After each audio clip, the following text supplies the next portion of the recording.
Break तो बाद एक बार फिर तो ਤੁਹਾਡਾ ਸਵਾਗਤ ਹੈ। ਇੱਕ ਨੌਕਰੀ ਦਿੱਤੀ ਗਈ ਹੈ ਜਿਸ ਦੇ ਉੱਤੇ ਅੱਜ ਅਸੀਂ ਚਰਚਾ ਕਰ ਰਹੇ ਹਾਂ। ਕੈਬਨਿਟ ਦੀ ਮਨਜ਼ੂਰੀ ਤੋਂ ਬਾਅਦ ਗੁਰਪ੍ਰੀਤ ਕਾਂਗੜ ਕੈਬਨਿਟ ਮੰਤਰੀ ਦੇ ਜਵਾਈ ਨੂੰ ਨੌਕਰੀ ਮਿਲਣ ਦਾ ਰਾਹ ਪੱਧਰਾ ਹੋ ਚੁੱਕਾ ਹੈ। ਇਸ ਦੇ ਉੱਤੇ ਗੱਲਬਾਤ ਕਰ ਰਹੇ ਹਾਂ। ਮੈਂ ਸ਼ੁਰੂਆਤ ਕਰਦਾ ਹਾਂ ਇਸ ਸੈਗਮੈਂਟ ਦੀ। ਪ੍ਰਿੰਸ ਖੋਲੋ ਜੀ, ਤੁਹਾਡੇ ਤੋਂ ਕੰਪੈਸ਼ਨੇਟ ਗਰਾਊਂਡ ਦਾ ਆਪਾਂ ਜ਼ਿਕਰ ਕਰ ਰਹੇ ਹਾਂ। ਤੁਹਾਨੂੰ ਨਹੀਂ ਲੱਗਦਾ ਕਿ ਸਰਕਾਰ ਨੂੰ ਤੱਥਾਂ ਦੇ ਨਾਲ ਲੋਕਾਂ ਦੇ ਸਾਹਮਣੇ ਗੱਲ ਰੱਖਣੀ ਚਾਹੀਦੀ ਹੈ ਕਿ ਦੇਖੋ ਇਸ ਪਰਿਵਾਰ ਦੀ ਇਹ ਸਥਿਤੀ ਸੀ, ਇਸ ਕਰਕੇ ਸਾਨੂੰ ਨੌਕਰੀ ਦੇਣੀ ਪਈ?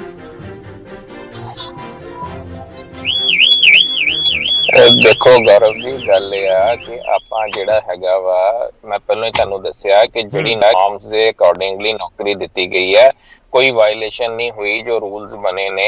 हुण तुसीं देखो कि जिहड़े कोई तत्थ ने जे कोई चाहिदा ते सरकार वो भी दे देगी। हुण उन्हां दे फादर सर्विस पॉलिसी दा जिक्र कर रहा हूं मैं एक छोटी ऐड कर दूंगा सर। ओनू ये कह देना कि जे किसी दा घर हैगा, देखो सुप्रीम कोर्ट ਦੀਆਂ ਬਹੁਤ ਸਾਰੀਆਂ ਆਬਜ਼ਰਵੇਸ਼ਨਸ ਅਜਿਹੇ ਮਾਮਲਿਆਂ ਦੇ ਵਿੱਚ ਹੈਗੀਆਂ ਕਿਉਂਕਿ ਕੇਸਿਸ ਉੱਥੇ ਪਹੁੰਚ ਗਏ। ਪ੍ਰਿੰਸ ਜੀ, ਸੁਪਰੀਮ ਕੋਰਟ ਨੇ ਆਪਣੀ ਆਬਜ਼ਰਵੇਸ਼ਨਸ ਦੇ ਵਿੱਚ ਕਿਹਾ ਹੋਇਆ, ਸੁਪਰੀਮ ਕੋਰਟ ਕਹਿ ਰਿਹਾ ਕਿ ਕੰਪੈਸ਼ਨੇਟ ਗਰਾਊਂਡ ਹੋ ਸਕਦਾ ਹੈ ਪਰ ਉਹ ਰਾਈਟ ਨਹੀਂ ਹੈ ਕਿਸੇ ਦਾ।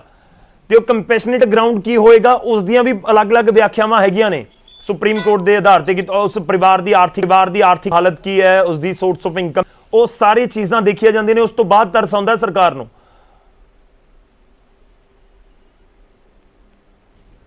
ਪ੍ਰਿੰਸ ਜੀ, गौरव जी बिल्कुल जिहड़ा गौरव जी तुहानू दस रहा जिहड़ियां तुसीं ऑब्जरवेशन दी हाई कोर्ट दी सुप्रीम कोर्ट दी गल कर रहे हो, सारियां नू तत्थां नू ध्यान च रख के ओनू कीता गया वा। मैं तुहानू बार-बार बेनती कर रहा कि जिहड़े विरोधी पार्टियां इन्हां को कहण नू कुछ नहीं है, सिर्फ इस करके प्लेयर अप मुद्दा कर रहे हैं। लोग समझना चाहते ने कंपैशनेट ग्राउंड की है सर, तरस दा आधार की है? लोग तो यही जानना चाहते ने तरस दा आधार की है। आधार लोग सब समझते हैं गौरव जी, जेडे कोई मैं तुहानू अगे भी दस्सिया कोई होर भी कंपैशनेट है, किसी दी सर्विस दे दौरान डेथ हुंदी है, पूरी नहीं कर पांदा, ओनू सरकार दा एक एक्ट हैगा जी, ओनू नौकरी देनी पैंदी है। चलो ठीक है, ओदे चो जेडे सारे मापदंड ने वो सारे फॉलो कीते गए ने। ठीक है। अहबाब जी, गरेवाल साहब कुछ कहना चाह रहे थे ब्रेक तो पहला में। गरेवाल साहब, मैं कहना चाह रहा सीगा कि कंपैशन जेड़ा ना वो अपने डिस्क्रेशन ते यूज करदे आ। मैं सौरभ जी की गल सोच रहा सी, कह रहे सी कि अतवाद पीड़ित किन्ने परिवारां नूं नौकरी मिली सर 15 साल श्रोमणी अकाली दल भाजपा की सरकार सीगी, 15 साल इन्हां दी सरकार सी, उदों किन्नियां नूं दित्ती? 10 साल कांग्रेस की सरकार रही है, उदों किन्नियां नूं दित्ती? फैक्ट यह है कि तिन्ने गिल्टी ने ਜਦੋਂ ਵੀ ਸਰਕਾਰ ਦਾ ਐਂਡ ਹੋਇਆ ਹੁੰਦਾ ਉਦੋਂ ਇਹ ਫਟਾਫਟ ਆਪਣੇ ਚਹੇਤਿਆਂ ਨੂੰ, ਆਪਣੇ ਖਾਸ ਲੋਕਾਂ ਨੂੰ ਨੌਕਰੀਆਂ 'ਚ ਫਿੱਟ ਕਰਦੇ ਤੇ ਦੂਜੀ ਪਾਰਟੀ ਨੂੰ ਚੇਂਜ ਵੀ ਨਹੀਂ ਕਰਦੀ। ਸਰ ਗੌਰਵ ਜੀ, ਗੱਲ ਕਿ ਇਹ ਸੂਟ ਕਰਦਾ ਸਿਸਟਮ ਜਿਹੜਾ ਕੰਪੈਸ਼ਨ ਹੈ ਉਹ ਬੜਾ ਪਿਕ ਐਂਡ ਚੂਜ਼ ਦਾ ਮਾਮਲਾ ਹੁੰਦਾ। ਗਰੇਵਾਲ ਸਾਹਿਬ, ਤੁਸੀਂ ਕਹਿ ਰਹੇ ਹੋ ਕਿ ਜੇ ਆਮ ਆਦਮੀ ਪਾਰਟੀ ਦੀ ਸਰਕਾਰ ਬਣੀ ਤਾਂ ਤੁਸੀਂ ਚੇਂਜ ਕਰ ਦੋਗੇ, ਜਿਨ੍ਹਾਂ ਨੂੰ ਨੌਕਰੀਆਂ ਦਿੱਤੀਆਂ ਤੁਸੀਂ ਉਹਨਾਂ ਨੂੰ ਸਸਪੈਂਡ, ਡਿਸਮਿਸ ਜਾਂ ਨੌਕਰੀ ਤੋਂ ਬਾਹਰ ਕੱਢ ਦੋਗੇ? सर बिल्कुल रिव्यू किया जाऊगा, 100% रिव्यू किया जाऊगा। जेडे जेन्युइन होंगे रखे जाएंगे, जिन्होंने अनड्यू फेवर्स दिते गए ने वो बिल्कुल कढ़िया जाऊगा। जे अनड्यू फेवर दिता गया तो बिल्कुल होगा। सर जे आ गई ना, वो भी कह रहे हैं कि कोई अनड्यू फेवर नहीं दिता गया, तुसी भी कह रहे हो कि जे दिता गया, सरकार कह रही है नहीं दिता। एक बंदा सर, एक बात गौरव जी, नहीं सुनो, अनड्यू फेवर जी सुनो, एक बंदे को करोड़ों की प्रॉपर्टी होवे, एक बंदे को करोड़ों की प्रॉपर्टी होवे, करोड़ों की प्रॉपर्टी तो बाद वो जवाई होवे मंत्री दा, उस बंदे नूं कंपैशन, मैं तो हैरान है इस गल ते, बहुत मंद प्रॉपर्टी दा की प्रूफ है उन्हां दे कोल? करोड़ों की प्रॉपर्टी दा की प्रूफ है? मैनूं ये प्रूफ देन जायदाद दा, ए भी बिना वजह करन वाली गल्लां करी जा रहे हैं। की प्रूफ है तुहाडे कोल? आओ प्रॉपर्टी दे पेपर लिआओ, दसो कितने करोड़ रुपए दी प्रॉपर्टी है। गल कह रहे हो ਉਹ ਗੱਲ ਇਹ ਹੈ ਕਿ ਇੱਕ ਬੰਦੇ ਲਈ ਤੁਸੀਂ ਕੈਬਨਿਟ ਮੀਟਿੰਗ ਬੁਲਾ ਸਕਦੇ ਹੋ, 250 ਸ਼ਹੀਦਾਂ ਲਈ ਕੈਬਨਿਟ ਮੀਟਿੰਗ ਨਹੀਂ ਹੋ ਸਕਦੀ। ਇਹ ਕਿੱਥੋਂ ਦਾ ਕੰਪੈਸ਼ਨ ਹੋ ਗਿਆ ਜੀ? ਠੀਕ ਹੈ ਦੀਪਾ ਜੀ, ਚਲੋ ਗਰੇਵਾਲ ਸਾਹਿਬ ਬਹੁਤ ਲਿਮਿਟਡ ਸਮਾਂ ਹੁੰਦਾ ਦੂਜੇ ਸੈਗਮੈਂਟ ਦੇ ਵਿੱਚ। ਦੀਪਾ ਜੀ, ਇੱਕ ਛੋਟਾ ਜਿਹਾ ਰਿਐਕਸ਼ਨ, ਕਿਉਂਕਿ 15 ਸਾਲ ਤੁਹਾਡੀ ਸਰਕਾਰ 97 ਤੋਂ 2002 ਤੇ ਫਿਰ ਉਸ ਤੋਂ ਬਾਅਦ 7 ਤੋਂ 17 ਤੱਕ ਰਹੀ ਹੈ, ਤੇ ਹੁਣ ਤੁਹਾਡੇ ਤੋਂ ਵੀ ਸਵਾਲ ਪੁੱਛੇ ਜਾ ਰਹੇ ਨੇ ਕਿ ਅਕਾਲੀ ਭਾਜਪਾ ਦੀ ਸਰਕਾਰ ਦੇ ਸਮੇਂ ਦੱਸ ਦਿਓ ਕਿ ਤੁਸੀਂ ਜਿਨ੍ਹਾਂ ਤੇ ਤਰਸ ਕਰਕੇ ਨੌਕਰੀ ਦੇ ਦਿੱਤੀ ਹੋਵੇ ਉਹਨਾਂ ਨੂੰ, ਕਿ ਤੁਸੀਂ ਵੀ ਕਹਿ ਦਿੱਤਾ ਕਿ ਠੀਕ ਹੈ ਜੀ, ਉਹ ਤਾਂ ਜੋ ਜਿਨ੍ਹਾਂ ਦੇ ਅਪਾਇੰਟਮੈਂਟ ਨੂੰ ਲੈ ਕੇ ਸਵਾਲ ਉੱਠ ਰਹੇ ਨੇ ਉਹ ਤਾਂ ਅਸੀਂ ਕਾਨੂੰਨ ਦੇ ਮੁਤਾਬਿਕ ਕੀਤਾ ਹੈ।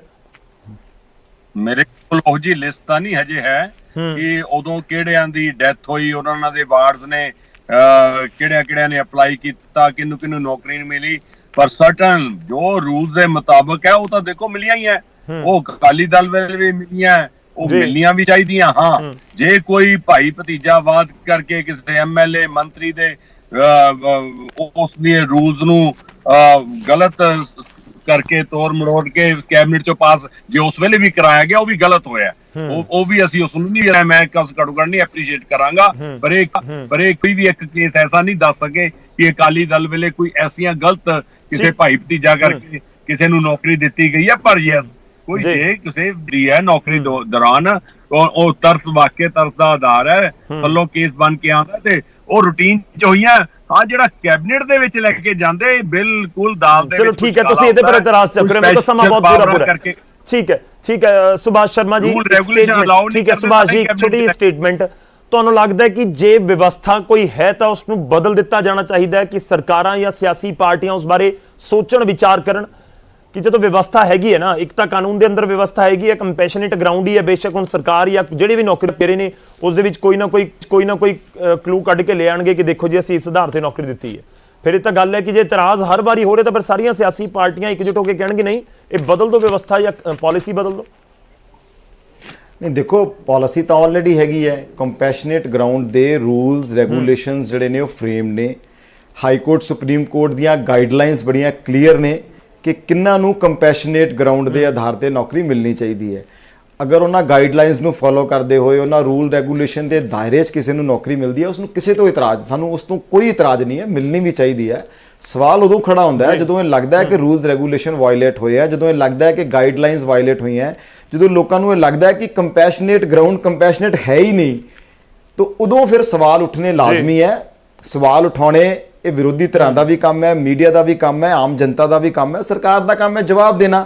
ਇਹਦੇ 'ਚ ਕੋਈ ਗੁੱਸਾ ਹੋਣ ਵਾਲੀ, ਨਾਰਾਜ਼ ਹੋਣ ਵਾਲੀ ਕੋਈ ਗੱਲ ਨਹੀਂ ਹੈ। ਸਾਡੀ ਕੋਈ ਵਿਅਕਤੀਗਤ ਲੜਾਈ ਨਾ ਕਾਂਗੜ ਸਾਹਿਬ ਨਾਲ ਹੈ ਨਾ ਗੁਰਸ਼ੇਰ ਸਿੰਘ ਜੀ ਦੇ ਨਾਲ ਹੈ, ਸਾਡੀ ਪੂਰੀ ਸਿੰਪਥੀ ਹੈ ਉਹਨਾਂ ਦੇ ਪਿਤਾ ਦੀ ਨੌਕਰੀ ਤੇ ਗਏ, ਰੋਕਣਾ ਪਏਗਾ ਤੁਹਾਨੂੰ ਇੱਥੇ। ਲੇਕਿਨ ਇਹਨਾਂ ਨੂੰ ਜਵਾਬ ਤੇ ਦੇਣਾ ਪਏਗਾ ਕਿ ਕੰਪੈਸ਼ਨੇਟ ਗਰਾਊਂਡ ਕੀ ਸੀ ਔਰ ਜਵਾਬ ਤਾਂ ਦੇਣਾ ਪਏਗਾ। ਜਵਾਬ ਤਾਂ ਲੈਣ ਦੀ ਕੋਸ਼ਿਸ਼ ਕੀਤੀ ਹੈ, ਨੁਮਾਇੰਦੇ ਕਹਿ ਰਹੇ ਨੇ ਕਿ ਕਾਨੂੰਨ ਦੇ ਮੁਤਾਬਿਕ ਸਭ ਕੁਝ ਹੋਇਆ।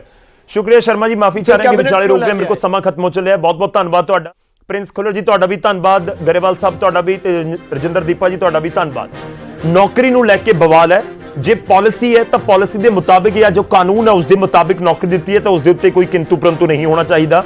ਪਰ ਸਵਾਲ ਜੋ ਇਸ ਪੂਰੀ ਡਿਬੇਟ ਦੇ ਵਿੱਚ ਉੱਠਿਆ ਹੈ ਕਿ ਬਹੁਤ ਸਾਰੇ ਲੋਕ ਨੇ ਜਿਨ੍ਹਾਂ ਨੂੰ ਨੌਕਰੀ ਮਿਲਦੀ ਹੈ, ਜਿਨ੍ਹਾਂ ਦੇ ਪਰਿਵਾਰਕ ਮੈਂਬਰ ਦੀ ਨੌਕਰੀ ਦੇ ਸਮੇਂ ਮੌਤ ਹੋ ਜਾਂਦੀ ਹੈ ਤੇ ਉਸ ਤੋਂ ਬਾਅਦ ਪਰਿਵਾਰ ਦੇ ਕਿਸੇ ਮੈਂਬਰ ਨੂੰ ਨੌਕਰੀ ਦੇ ਦਿੱਤੀ ਜਾਂਦੀ ਹੈ। ਆਪਾਂ ਆਲੇ ਦੁਆਲੇ ਵੀ ਬਹੁਤ ਸਾਰੇ ਐਸੇ ਕੇਸਿਸ ਸੁਣੇ ਹੋਣਗੇ।